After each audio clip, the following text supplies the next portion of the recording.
Pepe. So meron tayong strategic planning at Christmas party sa Villa Excellence sa Tanza, Cavite. So ayan, yung venue, CAAP Chapel. So let's go.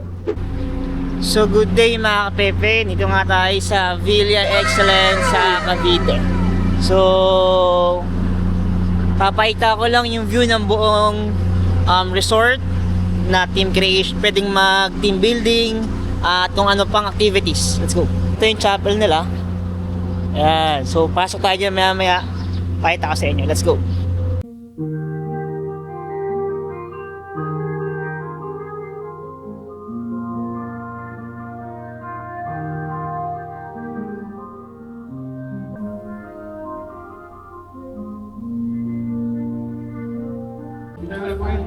Visual nyo lang mag-win yung date na Inakyat. memory.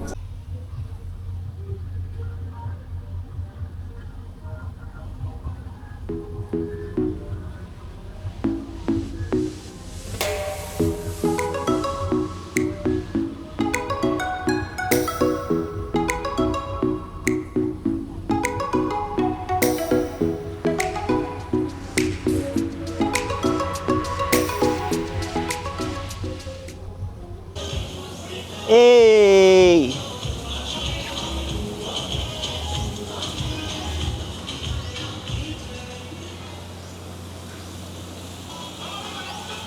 Around 5 na. So konti lang si swimming kasi weekdays tayo mga kapepe. So today is Thursday. So ito yung view. May kiddie pool. 3 feet. After nyan, 4 feet doon. Tapos ito yung mga rooms nila. So meron din silang kainan sa loob kung gusto nyo bumili. At iba-ibang klase ng rooms. Kung papalipad naman tayo ng drone, kailangan ng permit. Re-request lang tayo sa permit office sa harap. So yung mga store nila dito. Ayan. Kung bibili kayo ng alak, pwede rin. Ang bawal lang yung babasagin based sa policy. So pwede sa one person at least 4 in can na alak. Pero bawal yung babasagin at mga bote.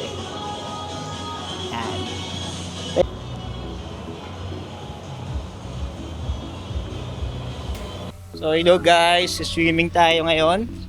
Maaga na, today is Friday, so wala masyadong tao dito. So samahan nyo ako mag-swimming.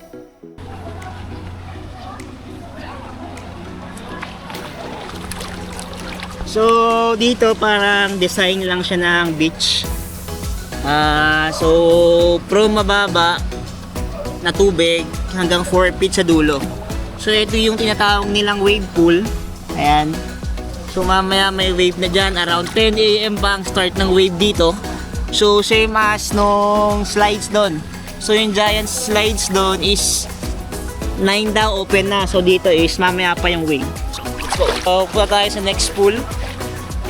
Nasa wave pool tayo kanina. Diretso tayo dun sa may parang magandang pool. Let's go. Yeah. So ito nga yung mga cottage. Design ng cottage nila dito. Simple lang, maliliit lang pero okay siya. Medyo mura lang compared sa ibang sa room cottage na medyo mahal. So, swim tayo dito sa may slides na pool. Let's go. Yay! Swimming!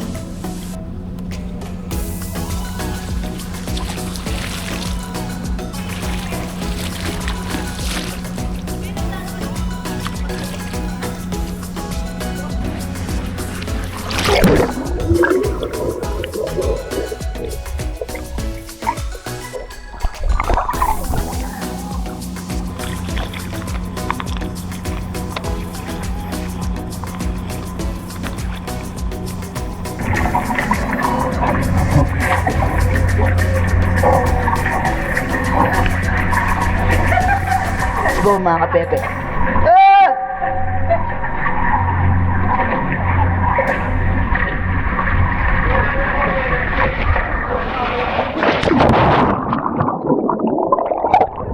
Andilan! Yari ka na! Ang natlong pool, pang-apat. So let's try it. 3 feet. Tapos ito yung itsura niya. Ayan. Pwede ka mag-swim dyan hanggang maikot. So, ikot tayo mga kapatid.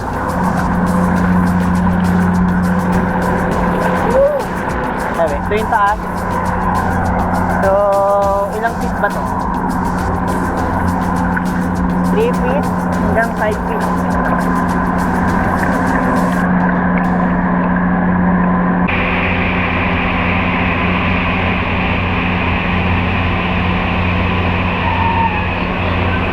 So, ito yung kiddie pool sa umaga. So, meron siyang slides and meron din siyang rules and regulations.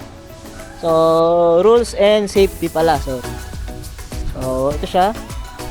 Yan, hindi masyadong kita pero yan yun, I think 2 feet, 1 feet, and 3 feet. Ito yung wave pool pero wala pang wave. So, man-made siyang parang mas maraming tubig at mas maraming accommodate pwede. So, doon nanggagaling yung wave sa may ilalim pero sarado pa 10 a.m. pa. So may maliit na pool dito pero hindi ata ginagamit kasi for maintenance. So ayan yung tsura nya. Same sa kabila, may bridge type din. Tapos ayan, medyo marami pa siya. So ito yung mga rules and regulations ng magsiswimming, mga bawal gawin at dapat lang suotin sa swimming pool na to. So ayan, blah blah, safety rules. Hindi ko nababasahin, papakita ko na lang sa inyo. So, open nila 6 a.m. to 6 p.m. Day tour, Monday to Sunday. At night swimming, 6 p.m. to 6 a.m. Monday to Sunday. So, yun mga pepe. So, in general, yun na yung pinaka-vlog natin sa swimming pool na to o sa resort na to na Villa Excellence Beach and Wave Pool Resort. So, yung wave, mamaya pang 10. Hindi ko na alam kung makaabutan ko kasi mag-early out ako. So, yun na mga pepe. Salamat and let's go. So yun mga pepe, check out na tayo dahil babiyahe pa tayo pataytay ng almost 2 hours from dito sa Tanza, Cavite. So sana nagustuhan nyo yung vlog and yun lang, paalam, let's go.